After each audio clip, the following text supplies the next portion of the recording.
For the last 2,000 years, Athens has been dominated by the Acropolis, a monument that represents Greece's golden period.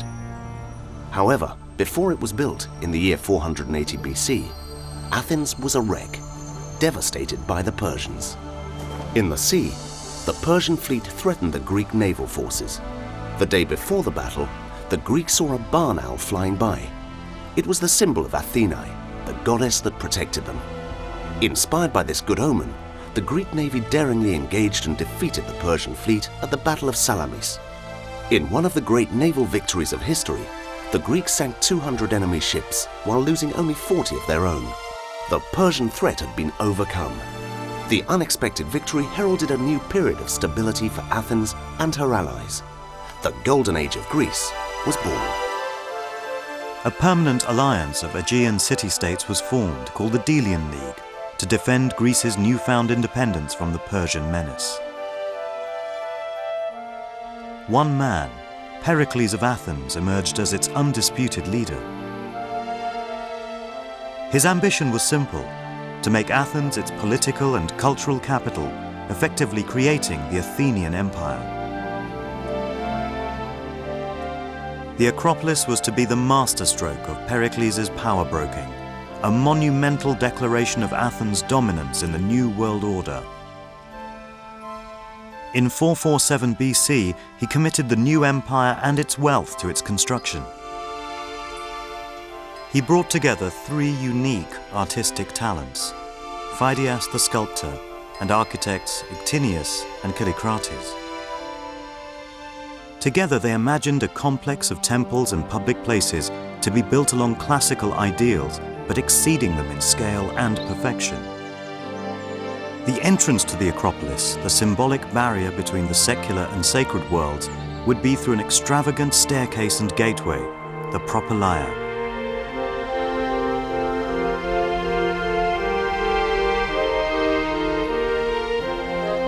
To the north, they would rebuild the Erechtheion, a temple named after Erechtheus, the ancient god-king of Athens, who the poet Homer described as being Athena's own foster child.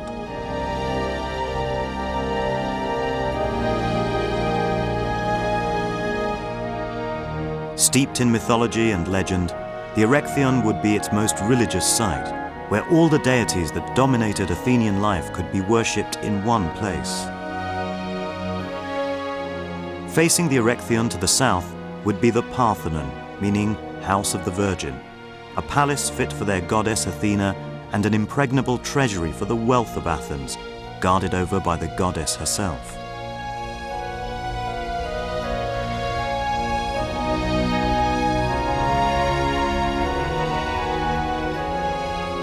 Completing the complex would be the temple Athena Nike. Celebrating military victories, it looks out over the Bay of Salamis, the scene of their great deliverance from the Persians. Nike is the Greek word for victory.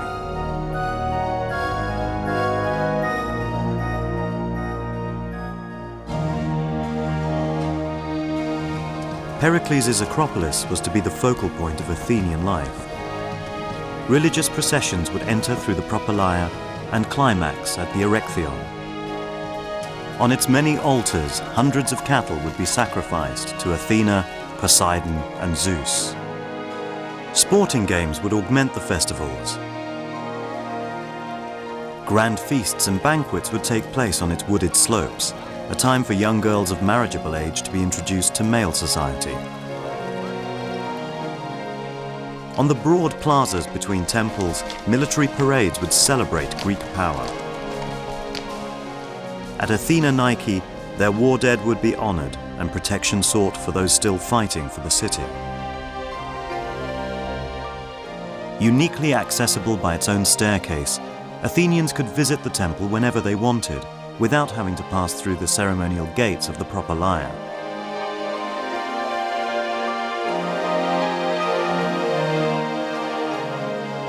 Every detail of the Acropolis, its masonry, sculptures, and painted decorations were to be the finest ever created.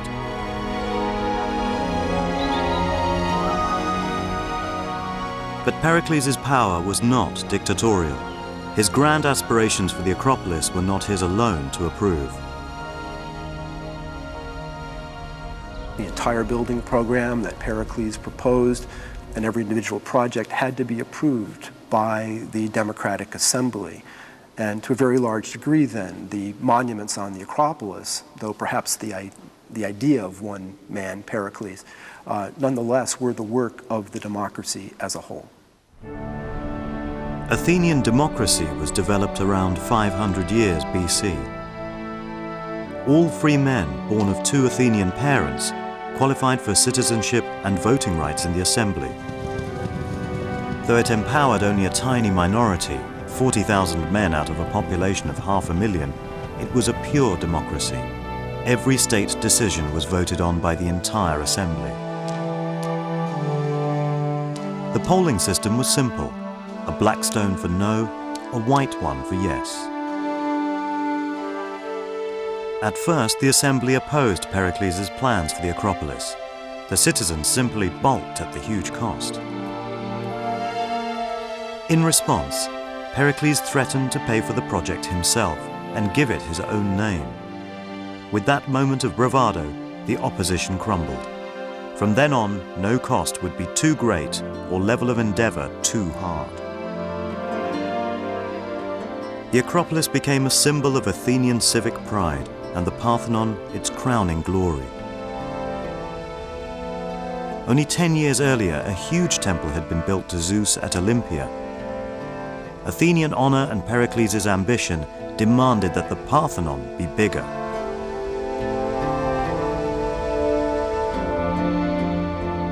Its foundations were to be built over the ruins of an earlier Parthenon that had been razed to the ground by the Persians. Pericles' Parthenon would expunge that shame and declare victory by becoming the most majestic construction ever built, a palace fit for a goddess, a masterpiece of geometry and proportion without equal.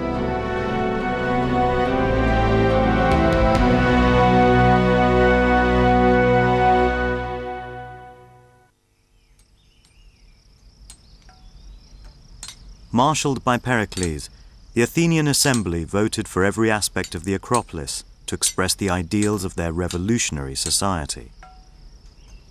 The entire complex would be built of white marble, not just for its ostentation, but also for its symbolism. Marble for the Acropolis was a local stone, and pure white stone is seen as the representation of a pure society, in this, a pure democratic society. The marble was quarried at Pentelicon, 14 miles from the site. Like a giant diamond, it was quarried by exploiting the weaknesses of almost invisible flaws in the rock. A 40-ton block would have taken 10 men 10 days to prise from the bedrock. Only 50% of the quarried stone was eventually fit for construction. In total, 180,000 tons were removed from the quarry at Pentelicon to build the Acropolis.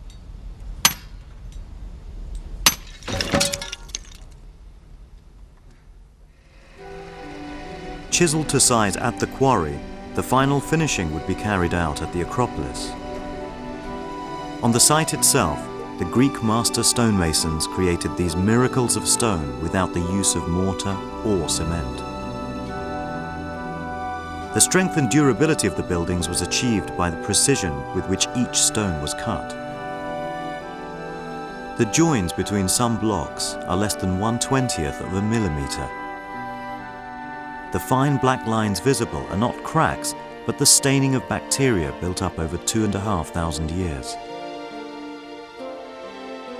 To actually see the gap in a join would require magnification of 60. Each stone slotted into position and was locked into place by an iron clamp. Like a giant 3D jigsaw, the buildings of the Acropolis achieved a precision of building never accomplished before or surpassed since.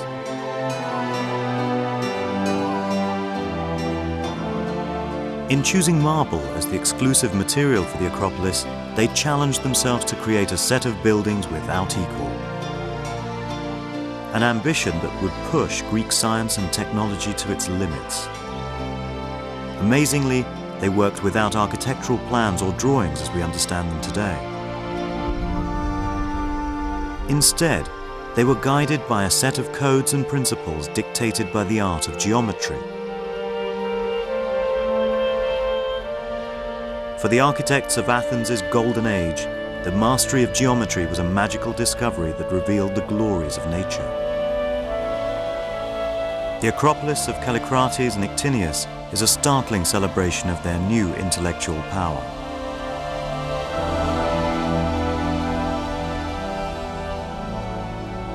The Acropolis shows a maturity of Greek mathematics and also an appreciation of geometrical ideas.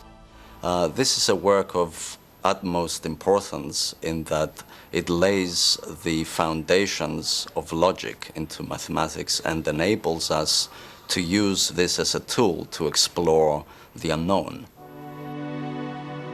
By creating the Acropolis as an exercise in living geometry, its builders expressed their religious beliefs.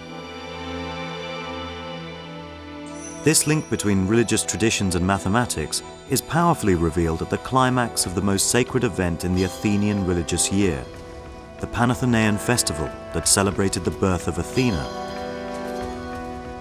The festival built to its dramatic conclusion with a mass procession from the outlying fields of Athens to the Acropolis. Young maidens carried the peplos, a ceremonial cloth to adorn the sculptures of Athena. Sacrificial cattle walked beside the worshippers.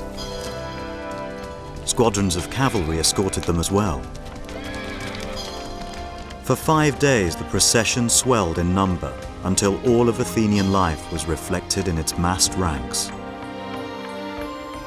Finally, it climbed the monumental staircase of the Propylaea. Entering the sacred space of the Acropolis through its gateways delivered worshippers to a magical point in the complex.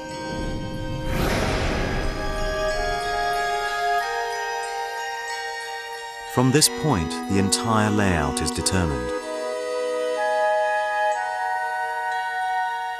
It is centered on the line of the sun as it passes over the site from east to west. Calicrates and Ictinius positioned every key building on lines of sight radiating from this single point. The lines are not randomly set. They obey the codes of the 12-part system Greeks used to express the divinity of the universe. The system divided a 360-degree panorama into 12 equal sections of 30 degrees each. The key buildings of the Acropolis are placed within these confines to dramatic effect. An observer from the vantage point, which is the Propylaea in this case, would see three-quarter views of the various buildings and, in fact, see the maximum possible surface area of the Parthenon from this point. The religious symbolism of the 12-part system is also at work. 60 degrees, the angle attributed to Athena by followers of Pythagoras, contains both the Parthenon and the Erechtheion. The equilateral triangle, Athena's geometrical symbol, is also directly imposed on the Acropolis's layout. Through the unique combination of geometry and religious symbolism, the optimum position of the Parthenon's facade is set.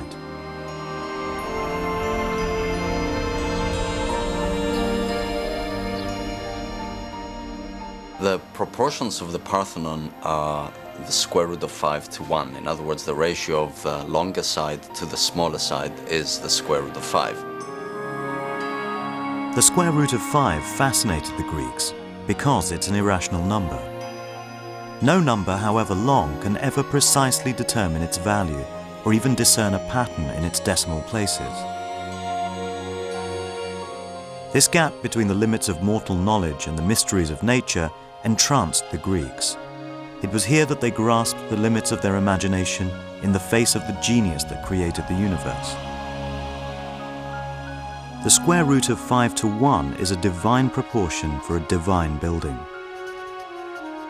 The rectangle ACDE now has the proportions of the Parthenon.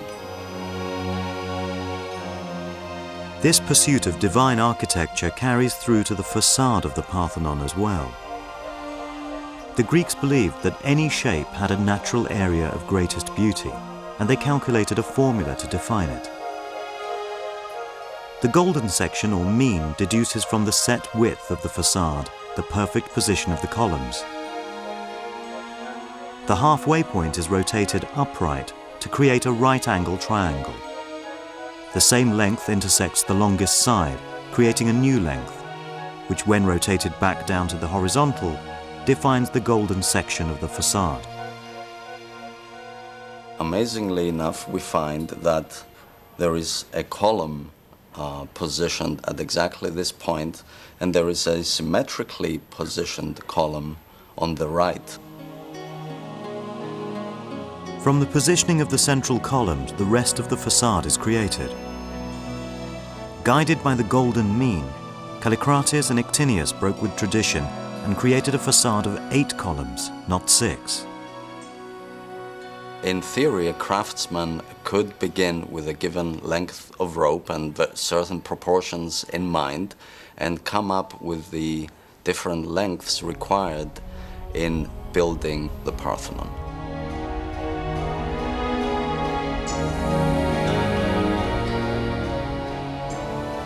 But the beauty of the Parthenon is not dependent on the golden mean alone. It is the product of subtle optical distortion designed to fool the human eye and enhance its beauty.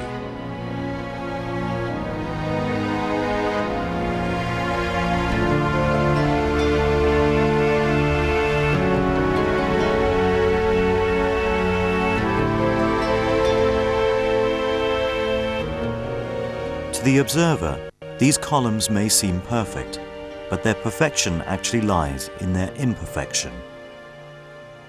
It's been said that, although of vertical supports and horizontal loads, that there is in fact not a single straight line in the building. That's not entirely true, but in fact, virtually no vertical line or horizontal line lacks a subtle curve or a subtle swelling or a slight inclination. These various deviations from the straight and the horizontal and the perpendicular are known as optical refinements. Viewed from the gateway of the Propylaea, the Parthenon presents the image of a flawless structure. But not one of the visible lines on the building is straight. Ictinius employed these optical illusions so the building would not appear distorted when viewed from ground level. To stop the long sides of the building appearing to sag, Ictinius made them rise up in the middle. The center is 11 centimeters higher than the ends. At the base, the deviation of the pure horizontal can be clearly seen. We know that the architects of the Parthenon tried in a rather dramatic way to refine the optical illusions, the golden section, the idea of what we see within the frame, if you can think of it that way, almost the rectangle that our eyes see more in focus here than perhaps to the sides, is something that as you look at the facade of the Parthenon straight on, there would be some distortion. So they tried to rearrange it in both the shaft of the column and the tilt, if you will, of the external columns, something that would correct that distortion as our eyes are seeing those a little less well than the ones in the center. The sides of the massive columns not only taper towards the top, but also swell outwards 1/3 of the way up. This deliberate distortion counteracts the thinning effect of perspective over the column's great height. Without it, the columns would appear to narrow unattractively at the center. The degree of precision needed to produce such subtlety entirely by hand is almost impossible to grasp. Nor are the columns perfectly perpendicular. They all slope imperceptibly inwards. If the facade were extended upwards 4,800 meters, its columns would eventually meet. The side columns are inclined even further, meeting at 2,400 meters.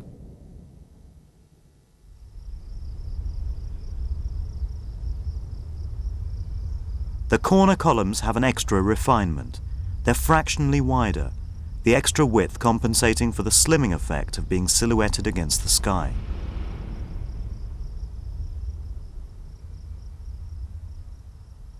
The optical refinements enliven the building. They create a tension between what we expect to see, perfectly straight lines, perfectly straight horizontals, and what we do see, swellings, curves. And this friction, or this tension between our expectation and what we see adds visual interest. It adds intrigue. It makes the temple seem more alive and more appealing to our eye. The completed Parthenon is a timeless testament to the genius of Ictinius and Calicrates' unique vision. Perfection through deliberate imperfection.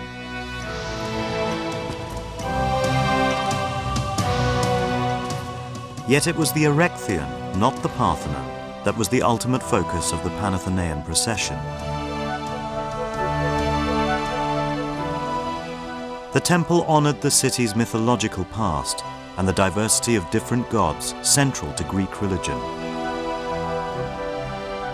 It is the spiritual home for the cult of Erechtheus, the god-king who Athena had raised as her own child, centuries before the Golden Age. Built up from the ancient foundations of earlier temples, the Erechtheion was a unique place where the city's mortal history and divinity came together.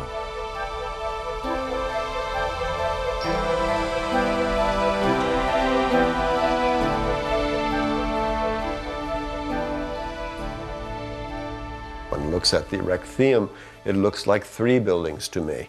And for that, I love it, because we are so criticized today when we see a modern object, and sometimes clients or cities or governments think that that object is perfect and never change it.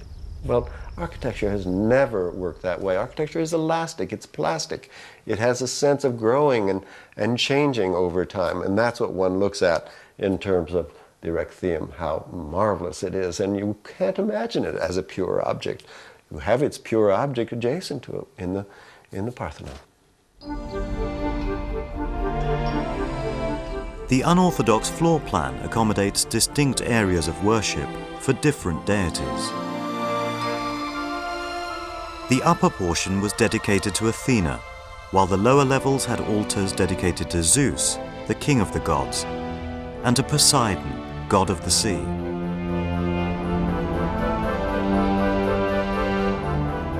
Its majestic main entrance protected a stone believed to have been struck by Poseidon's trident. On religious high days, the temple was the center of activity, as thousands made offerings to the gods that dominated their lives, and the blood from sacrifices would have run freely from its many altars across the marble floors. Its most sacred shrine housed the statue of Athena Polias, the guardian of the city. The ceremonial peplos was draped over this sacred statue as the concluding act of the Panathenaian festival. An Athena who was represented in the form of an olive wood statue that was so old that not even the Athenians themselves knew where it had come from, and said that it had fallen down from heaven.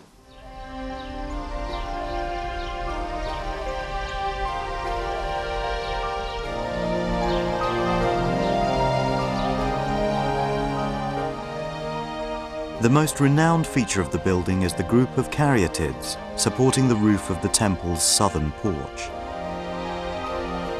Roman art historian Vitruvius recorded that they represent enslaved priestesses from the island of Caryae, who had sided with the Persians during their war with Greece.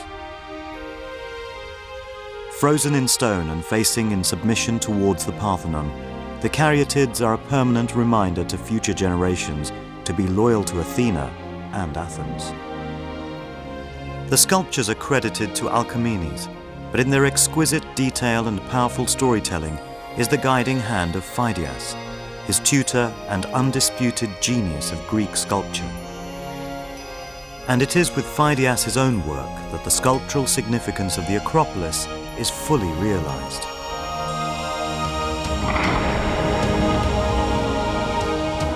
Behind the massive bronze doors of the Parthenon's inner sanctum, he created Athens' priceless treasure, the most expensive sculpture ever created.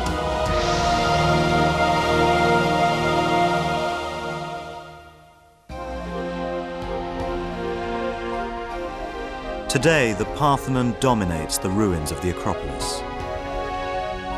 Its appearance as a classic Greek temple belies its real purpose. Behind massive bronze doors that protected its inner sanctum was the wealth of Athens. The colossal statue of Athena created by Phidias dominated the treasure room.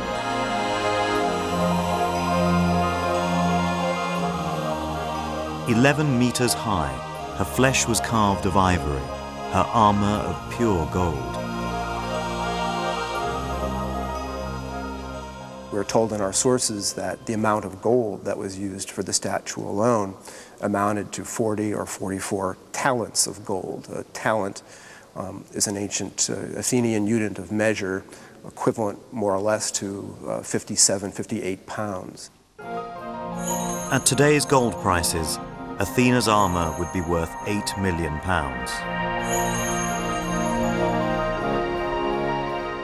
Guarded by Athena and a permanent garrison of troops, the rest of Athens' treasure was stored here, often donated to the city in the form of votive offerings to the goddess.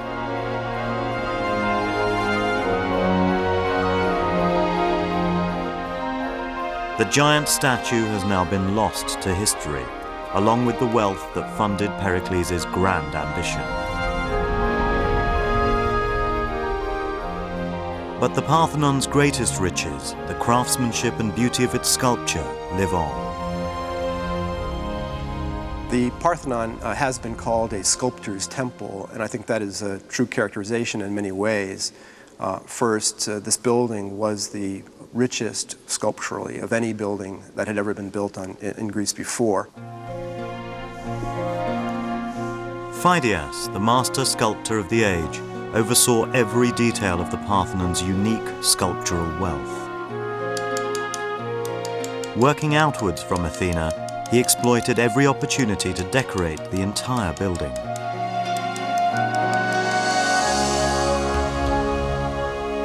The sculptures were not just decorative. They reminded Athenians of their history and reaffirmed their exalted place in the universe. The best preserved of these sculptures are held in the British Museum. They include sections of the Parthenon frieze, considered by many to be the best low-relief sculpture ever carved. The detail achieved with a maximum depth of 5 centimeters is remarkable. The Parthenon frieze is the best sculpture to survive from the best period of Greek art. And if it's remarkable now, it was certainly so in its day, not least for the sheer scale of the thing. Carved 3 foot 3 inches high, it ran for 524 feet around all 4 sides of the temple. In the frieze, nothing is more glorious than the stream of mounted horsemen that flow down much of its long north and south sides. When Pericles took over the running of the Athenian state, he inherited a cavalry with no more than 300 men, but at the time of his death, he had increased it to 1,000. The challenge to Phidias, whom we credit with the design of the frieze, was to convey a sense of the thrill of standing on the sidelines of the Athenian parade ground, watching Pericles' cavalry of 1,000 ride by, and also to capture something of the natural grace and rhythm of the riders. And one of the tricks he used was to create marker figures placed at intervals down the frieze who would indicate the 10-fold division into the tribal units. So here is one such figure. We see that he is placed nearest the spectator and not overlapped by any other rider in his group, but he overlaps the figure to his right, who overlaps the figure to his right, who overlaps the figure to his right, who overlaps the figure to his right, until we reach the figure, this one here, looking back over his shoulder, who is 7 in from the front and who marks the furthest point away from the spectator.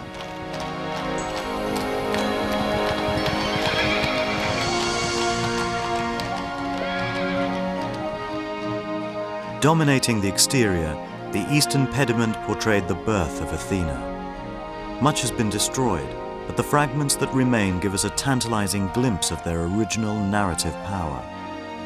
Almost certainly painted in dynamic colors, they capture the very moment of Athena's birth. Horses pulling the sun god Helios announce the beginning of the day. Set in the acutest angle of the pediment, they are mirrored by horses on the opposite angle. To balance, the chariot of the sun god Helios rising in one corner of the pediment, the chariot of the moon goddess Selene was shown sinking beneath the horizon of the other. Here is one of her team of 4 horses. We see how brilliantly the sculptor has articulated the different elements of the face. The 2-tier of the spiky mane, the great roll of muscle on the neck, the plate of the cheekbone and the trumpet of the muzzle. But unlike the horses of Helios, this horse is tired. It is at the end of its journey. It has spent the night drawing the moon goddess and her chariot across the vast canopy of the night sky. Its nostrils flare, its jaw gapes, the veins stand out, the eye bulges, the ear is pinned back as it makes one last effort at the end of its labors to find home and the peace of the stable. Circling all 4 sides of the Parthenon, sculptured panels record key moments of Greek legend. I'm standing by a metope, a panel carved in very high relief, which is one of 92 that ran around the outside of the temple above the columns. All the metopes of the Parthenon showed scenes of mythological battle. On the south side, from which this one comes, centaurs, part man, part horse, fight it out with male Lapiths, a race who lived in northern Greece, the area called Thessaly. Here, the human figure has fallen to the ground line and now lies supine with life seemingly ebbing from his limbs, while over him rears the centaur in an explosion of arrogant triumph as he claims the rest of the picture, and as he does so punches the air, and you can see a skin of a panther which he has slain and is now an emblem of his wild nature. The message of the sculptures is twofold. The pediments and cavalry friezes express devotion to Athena and the military strength she blessed them with, while the legends of battle serve as a memorial reminding Athenians, lest they forget, of the barbaric past from which they had been freed. With the Parthenon, Pericles' vision to create a monument celebrating victory and revenge had been finally realized. In his biography of Pericles, Plutarch, the Greek historian, imagined the immediate impact of the whole Acropolis on its citizens. The most wondrous thing of all was the speed of their work. For while it was thought that each one of these works would take many generations to reach an end, all of them were completed at the height of a single administration. For which reason, the works of Pericles are to be particularly wondered at, being made in so short a time for all time. For in beauty each one immediately became ancient, yet it seems fresh and newly made even now. But in reality, these glory days were short-lived. 20 years after their initiation, work on the Acropolis came to a halt. By 434 BC, civil war with the Spartans had intensified, and the Acropolis was never completely finished. These unfinished stones at the base of the Propylaea show where the work was dramatically curtailed. 5 years later, Pericles died of the plague that decimated the city's population. In 404 BC, Athens was finally crushed by the Spartan army. The Golden Age was over, and with it, the brief flowering of democracy. Athens would never achieve the same dominance again. When the Roman Empire annexed Greece, the Acropolis was preserved as a monument of human greatness. But with the advent of Christianity, the Parthenon was converted into a church. Many of the sculptures were defiled to erase the memory of its pagan past. In turn, the city fell to the Ottoman Empire. The Christian church was converted into a mosque, complete with minaret, and its statues were further defiled. The faces of the Ictino and Calicrates were sheared off, even though the Sultan used the building as his harem. Yet even after 1,000 years of cultural vandalism, the Acropolis remained largely intact. But by 1687 AD, the Ottomans were at war with the Venetians, who lay siege to Athens. The Ottoman commander stored his gunpowder within the supposed safety of the mosque, the Parthenon. On the 24th of September, the Venetian general, Francisco Morosini, turned his cannon onto the Parthenon. In a continuous artillery onslaught, lasting from noon until nightfall, the Parthenon suffered 800 direct hits. The inevitable happened. One shot penetrated the roof and ignited the gunpowder.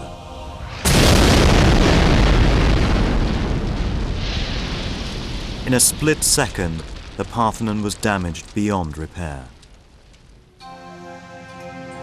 Over 300 years later, only the latest innovations in archaeology and restoration can grasp the miracles of design and masonry destroyed. Today, as never before, the work of restorers reveal those secrets.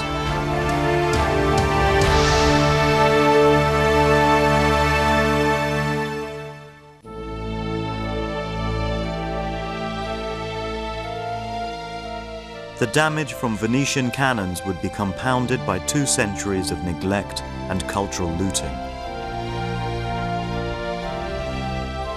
Some of the marble was even crushed to turn into cement.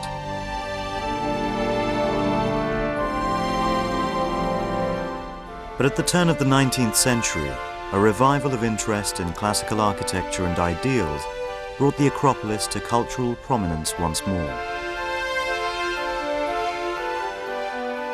Aristocratic tourists from Northern Europe visited the site in increasing numbers and helped themselves to hundreds of carvings and marble fragments as souvenirs.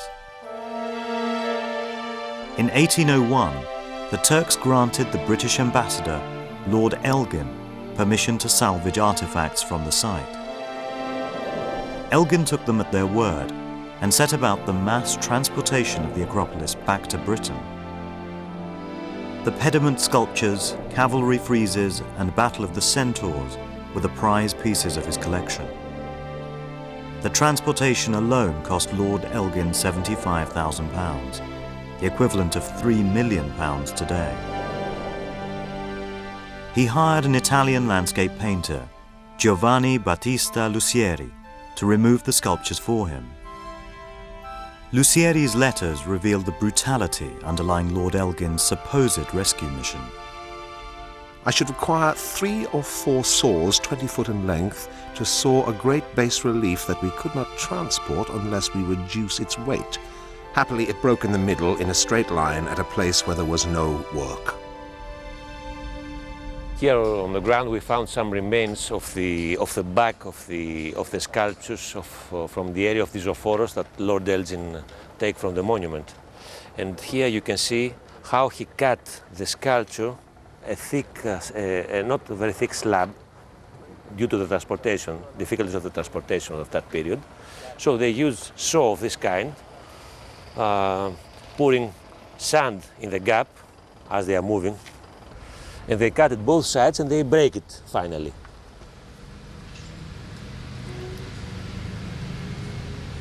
The damage caused by Lucieri has more recently been compounded by well-meaning but inexpert archaeologists.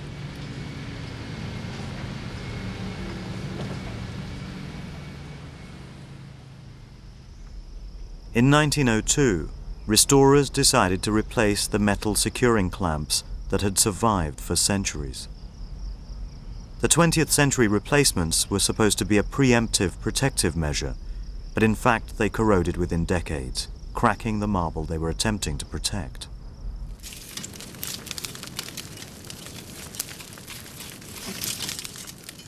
This act of folly reveals the high quality of ancient metallurgy. The ancient clamps were the combination of two different strengths of iron, beaten together and then coated with lead to prevent corrosion, a level of artistry the restorers of 1902 had failed to match up to.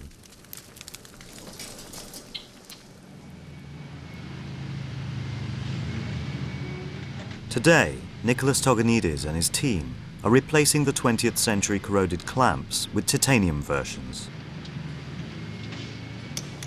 These new clamps will not rust and have exactly the same breaking strain as the ancient Greek originals. When put under pressure by earth tremors, the clamps will break and not the marble. In another flawed restoration project, an archaeologist dismantled this column to repair its cracked surface. On completion, he replaced the drums in the wrong order, destroying their original beauty in the process.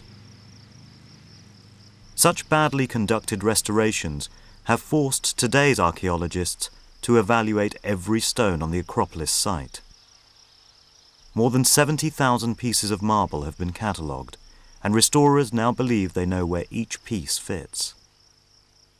And the more they understand about the Acropolis, the more the genius of its original builders is revealed. 1,000 nameless artisans who created this unique monument entirely by hand and without the use of mortar or cement.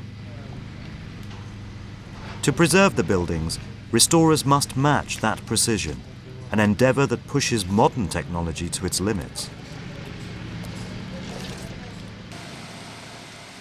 Plaster casts are made of broken sections. From these casts, exact copies of the missing pieces are carved by machines, which then produce the 3D mirror image in marble.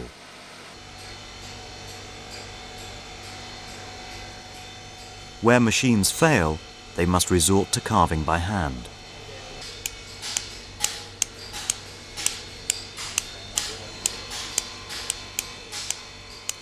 Laboriously, a perfect fit is created, and another piece of the Acropolis jigsaw fits into place.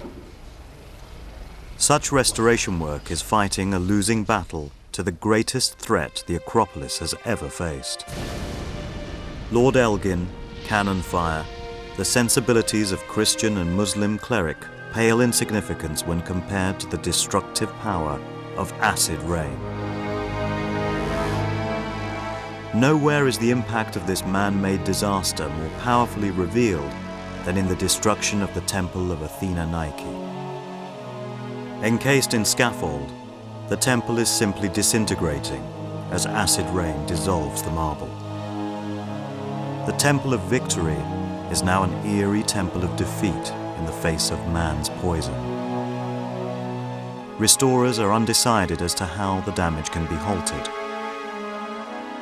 Some propose covering the entire site in a thin layer of silicon, but the long-term effects of this drastic measure are unknown, and for the time being the stones of the Acropolis remain exposed.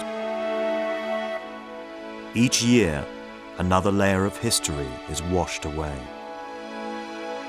If the impact of acid rain is not solved soon, the Acropolis will be lost forever.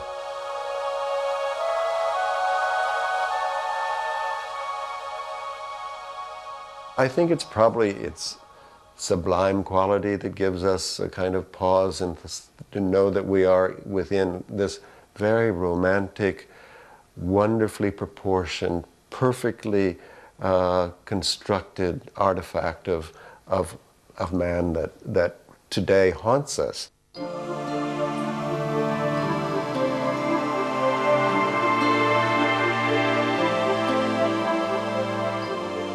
No one was more aware of this opportunity for a place in history than Pericles himself.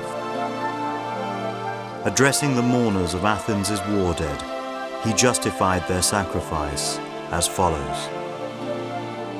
These men, your sons and husbands, are dead. But look at what they died for. They died for Athens. And what is that but a city which uniquely calls upon its people to be citizens, not subjects, which celebrates philosophy, science, and reason, and which allows its people to live well while exercising both their duty and right to be fully human. Future ages will wonder at us, even as the present age wonders at us now.